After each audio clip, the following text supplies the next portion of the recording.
I talked to a lot of other Civil 3D people, and one thing I think most of us have in common is nobody really loves the analysis tab under the surface properties.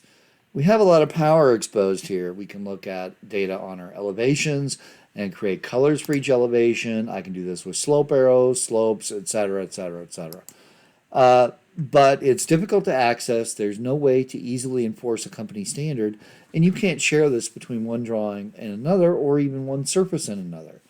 So we're going to bypass setting this up in the Surface Properties Analysis tab, and we're going to go to Dynamo.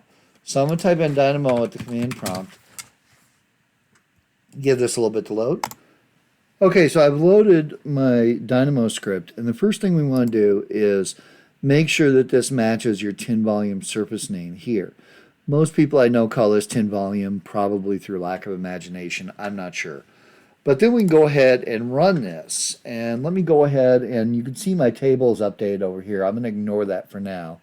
And I'm going to look at these values here. So I can see my minimum elevation is minus 3.9. My maximum elevation is 6.7. So I want to choose a starting value of, or a minimum elevation value of minus 4 and a max elevation of 7.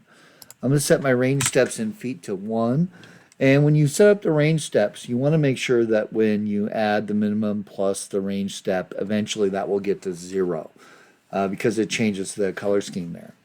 So let me go ahead and hit run, and now we should get something that looks a little more legible here, or at least has fewer ranges in it. So if I go ahead, I can zoom in on my red swatches here, and those are going to be my maximum points of cut. My max blue swatch over here is going to be my maximum point of fill. Pretty straightforward here. Let me go ahead and take a detour through the Dynamo script again. And one thing I want to say is this relies on the excellent Camber package for Civil 3D and Dynamo. The Camber package is required to run this. If you load this script for the first time, it will probably have a banner on the right-hand side to tell you to download the Camber package if you haven't already. You can also go through packages, search for package, search for Camber, and you can find it that way.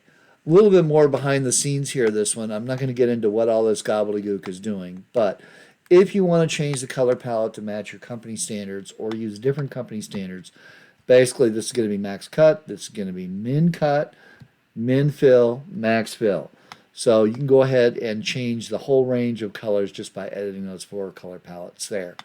So for example, if I want a green in here for some reason, I can just go ahead and hit this drop down, select green, or go to the custom colors. Anyway, that's all I got for you today. This is Brian. Have a great day.